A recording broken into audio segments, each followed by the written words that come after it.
Fala, meus amigos, tudo bem? Bem-vindos ao canal Anark Investimentos. Hoje nós vamos analisar o banco BMG.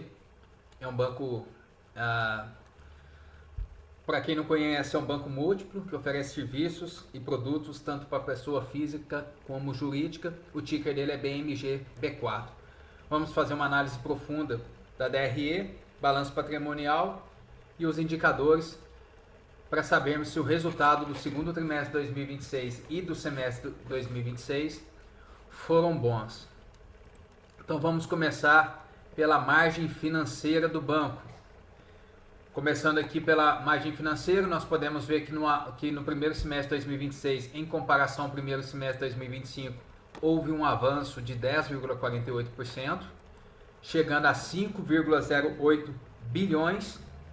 E temos um detalhe muito importante: as despesas de juros e similares permaneceu estável, com um leve acréscimo de 0,39%, atingindo 3,3 bilhões.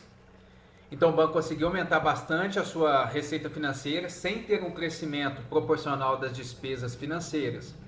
O resultado disso foi uma expansão muito forte da margem financeira, que cresceu 35,83%. Nesse mesmo período, chegando a aproximadamente 1,78 bilhão. Então, portanto, se nós olharmos somente para essa primeira parte da DRE, temos uma evolução bastante positiva. O banco está conseguindo transformar melhor sua atividade financeira em margem. Mas o problema aparece logo após a margem. Porque uma coisa é o banco gerar margem financeira e outra é ele transformar isso em resultado operacional, e foi aí justamente que o banco BMG encontrou dificuldades. Como vocês podem ver aqui, o conjunto das demais receitas e despesas abaixo da margem financeira passou de aproximadamente 1,05 bilhão para 1,60 bilhão. Um acréscimo de 52,34%, ou seja, uma deterioração muito forte. Quando nós colocamos, para vocês terem uma ideia, essas despesas em relação à receita com juros, elas passaram de 22,77% para quase 32%, um avanço de 37,89%. Porém, portanto, o banco ganhou eficiência na formação da margem financeira, mas perdeu eficiência na etapa seguinte da formação do resultado. E isso é fundamental para entender o semestre. Um dos fatores que ajuda a explicar essa deterioração foi o resultado com ativos e passivos financeiros. Esse resultado, ele despencou de 493,5 milhões para apenas 14,4 milhões, uma queda de 97%. E dentro dessa conta, encontramos um movimento bastante importante. Os resultados de operações com futuro, apesar de na comparação segundo trimestre de 2026 contra o segundo trimestre de 2025 ter melhorado quase 635%, na comparação semestral ele teve uma redução de 11,90%. Mas tivemos uma forte inversão na marcação a mercado de outros ativos financeiros. No trimestral, uma queda de 123,12%, tornando-se um resultado negativo. E na comparação semestral, uma queda de 188%, também se tornando negativo. Então, uma parte importante da deterioração do resultado não veio simplesmente da atividade tradicional de crédito. Ela também veio de resultados financeiros e marcação a mercado, que naturalmente podem apresentar maior volatilidade. Outro ponto importante e que merece bastante atenção é o custo do crédito. No acumulado do semestre, a despesa de recuperação do valor dos ativos financeiros apresentou uma pequena melhora. Ela saiu de 883 milhões para 856 milhões, uma queda de 3,13%. Só que quando olhamos apenas o segundo trimestre, a história muda. No segundo trimestre de 2026, a despesa foi de aproximadamente 424 milhões contra 372 milhões no segundo trimestre de 2025. ou seja, tivemos um aumento de quase 14% no trimestre. Portanto, apesar da melhora no acumulado, existe uma pressão maior sobre o custo do crédito no segundo trimestre. Isso vai ser extremamente importante quando nós chegarmos aos indicadores de inadimplência, cobertura e qualidade da carteira. Pelo lado das despesas administrativas, também tivemos crescimento. As despesas gerais administrativas avançaram 4,78% na comparação primeiro semestre de 2026 contra 2025, atingindo 897 milhões. Entre os principais aumentos estão salários e encargos sociais, que avançaram quase 15%, outras despesas administrativas, quase 21%, taxas e emolumentos, quase 42%, e processamento de dados, próximo a 20%. O maior peso nessa carteira é salários e encargos sociais, pesam quase 23%, e o processamento de dados, quase 18%. Então eu não colocaria a eficiência administrativa como principal problema do semestre. Existe pressão, principalmente em pessoal e tecnologia, mas o grande problema está na conversão da margem financeira em resultado operacional.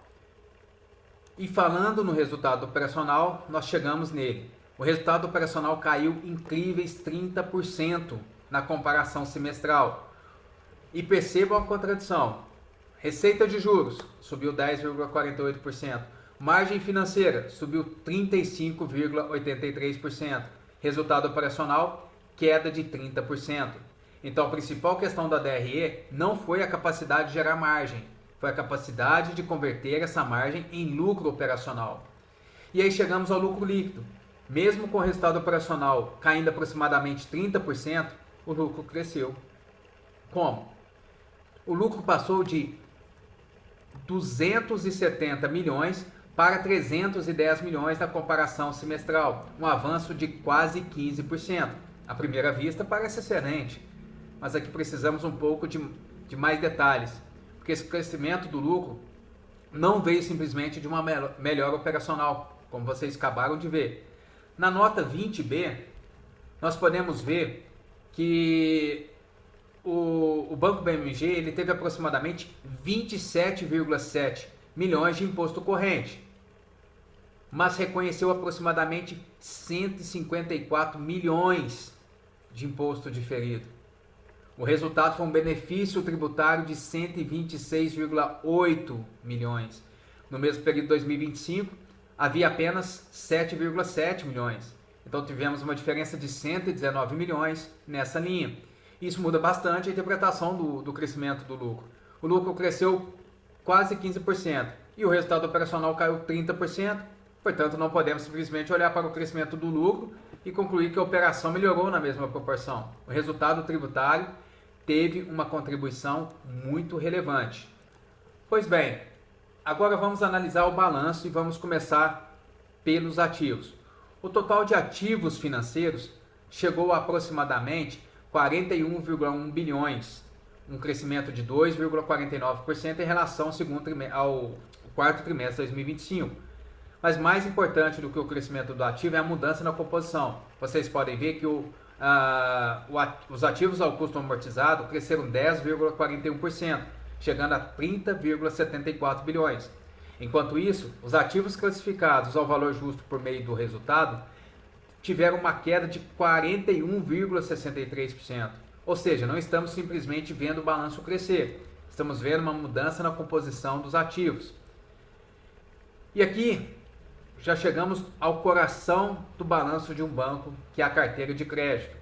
A carteira de crédito bruta, ela passou de 23,34 bilhões para 24,3 bilhões, um crescimento de 3,86%. A carteira líquida passou para 22,57 bilhões, um avanço de 4,13%. Portanto, tivemos crescimento moderado do crédito. O interessante é que a provisão para perdas esperadas ficou praticamente estável em 0,30%, passando de 1,66 bilhão para 1,67 bilhão. Isso inicialmente parece positivo. A carteira cresceu mais do que a provisão, mas precisamos olhar a qualidade desse crescimento. E por isso, vamos à nota específica, estágio 3, nota específica número 13. O estágio 3 ele representa a parcela mais deteriorada da carteira. Ele passou de aproximadamente 1,40 bilhão para 1,53 bilhão, um crescimento de 9,21%.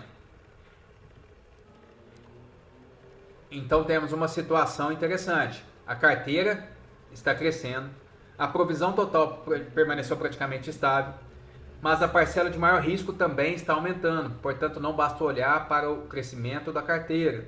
Precisamos acompanhar se esse crescimento está acontecendo com qualidade. E como é a carteira de crédito do banco? Outro ponto que eu considero muito importante é a concentração. Aproximadamente 90% do crédito está concentrado em mãos de pessoas físicas. Isso significa a qualidade do crédito ao consumidor é extremamente importante para o futuro do banco. Em um cenário econômico favorável, essa concentração pode funcionar muito bem. Mas o ambiente de aumento do desemprego, deterioração da renda, aumento da inadimplência das famílias, situações que já estão acontecendo no Brasil, essa concentração pode aumentar a pressão sobre provisões e resultado. Portanto, esse é um indicador que nós precisamos ficar atento no próximo trimestre. Nos demais ativos, temos alguns pontos que também merecem acompanhamento.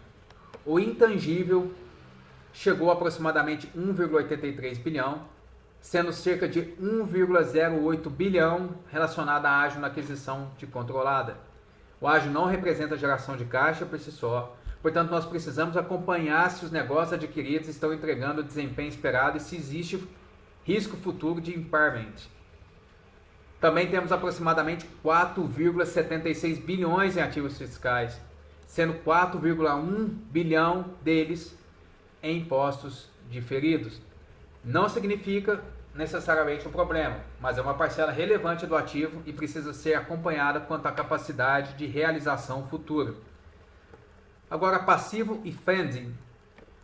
O total do passivo cresceu 1,74%. E dentro dos passivos financeiros, o principal destaque são os depósitos de clientes que avançaram 6,60%, atingindo 24 bilhões. E aqui temos uma relação bem interessante. Os depósitos cresceram 6,60%, enquanto a carteira de crédito cresceu 3,86%. Ou seja, a captação cresceu mais do que o crédito. Isso, nesse momento, pode ser visto de maneira positiva, porque fortalece a estrutura de funding. Mas existe uma segunda leitura. O banco precisa conseguir transformar esses recursos captados em ativos rentáveis. Caso contrário, esse excesso de captação pode acabar pressionando a eficiência e o spread. E o patrimônio líquido?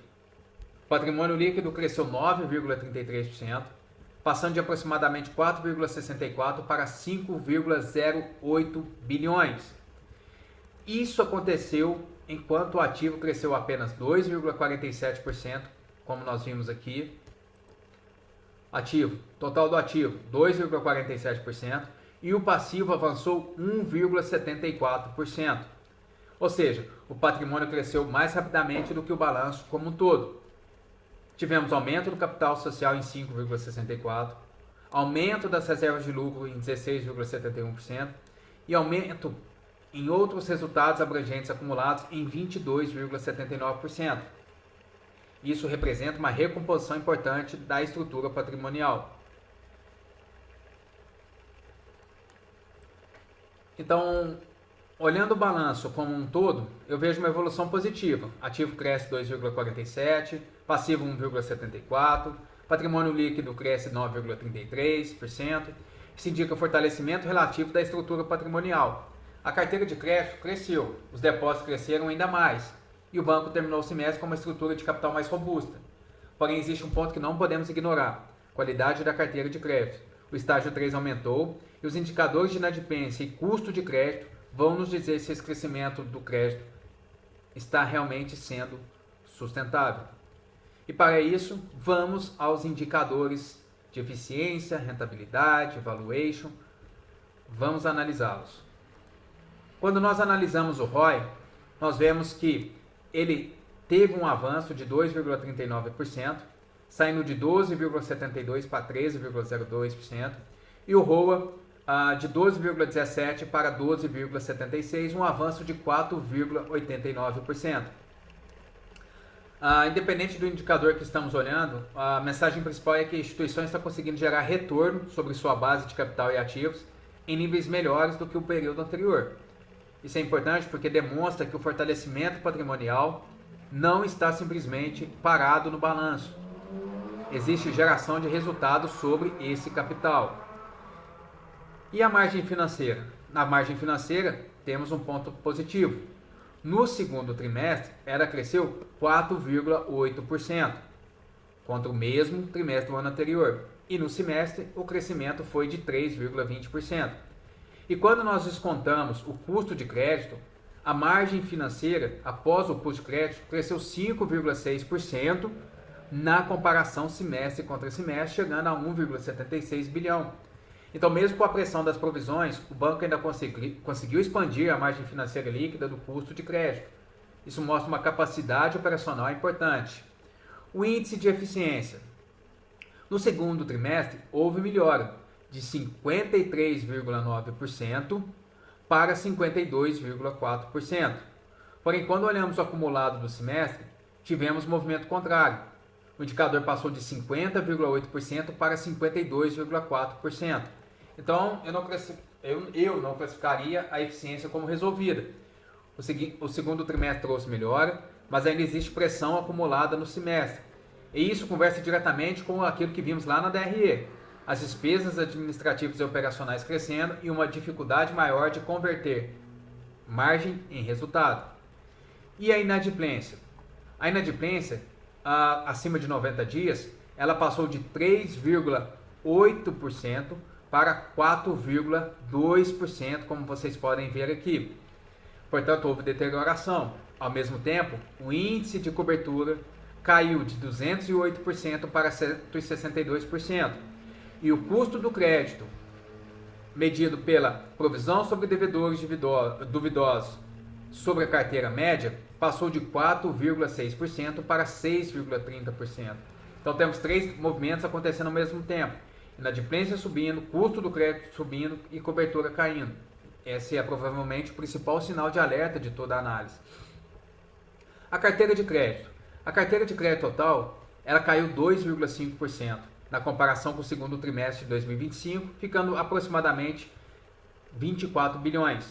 Mesmo assim, o banco conseguiu apresentar crescimento da margem e melhora dos indicadores de rentabilidade. Isso significa que o crescimento do resultado não está vindo simplesmente de aumentar o volume da carteira. Existe uma melhora na capacidade de gerar resultado sobre a carteira existente. Isso é positivo. Porém, precisamos observar se essa melhora de rentabilidade consegue continuar enquanto a qualidade do crédito permanece pressionada. Índice de capital e Basileia. O índice de Basileia passou de 12,7% para 13,3%. O capital principal de 9,5% para 10,1%. Portanto, a instituição apresentou fortalecimento dos seus índices de capital. Isso é importante para um banco porque significa maior capacidade de absorver eventuais perdas e continuar operando com uma estrutura de capital mais robusta. Então, enquanto a qualidade do crédito é um ponto de atenção, a capitalização aparece como um dos pontos fortes. Agora vem uma parte que eu considero extremamente importante para quem investe em ações. Não basta a empresa crescer, precisamos saber se esse crescimento está chegando por ação. O lucro líquido acumulado cresceu 5,66% na comparação em relação ao primeiro trimestre de 2026. Porém, a quantidade das ações aumentou em 8,21%. Como consequência, o lucro por ação caiu 2,36%. A mesma coisa aconteceu com o valor patrimonial por ação, que caiu de 8,31 para 7,82. Portanto, temos um fenômeno importante. A empresa cresceu em termos absolutos, mas esse crescimento não foi integralmente convertido em crescimento por ação. Valuation, valor patrimonial por ação, preço sobre valor patrimonial por ação. Com uma cotação de aproximadamente 4,80 contra um valor patrimonial por ação de 7,82, temos um PVP de aproximadamente 0,61 vezes. Em outras palavras, o mercado estava precificando a ação abaixo do seu patrimônio contábil por ação. Isso chama atenção, mas cuidado. Negociar abaixo do patrimônio não significa automaticamente que a ação esteja barata. O mercado pode atribuir desconto justamente porque existe percepção de risco. E no caso do BMG, a qualidade da carteira de crédito é um desses riscos. Preço sobre lucro por ação. O indicador caiu de 5,29 para 4,96 vezes. Novamente, parece um múltiplo bastante baixo. O lucro líquido cresceu, mas teve contribuição muito relevante do benefício tributário. Portanto, eu não usaria simplesmente a OPL de 4,96 vezes, significa que a ação está barata. Não. O que nós precisamos perguntar é: qual será o lucro normalizado do banco quando retirarmos efeitos extraordinários ou menos recorrentes? Esse é o questionamento. E nessa última parte aqui, eu gosto de calcular, não o dividend yield, eu gosto de calcular o dividend yield, o retorno, na verdade, sobre a taxa média dos últimos 5 anos de dividendos do Banco BMG.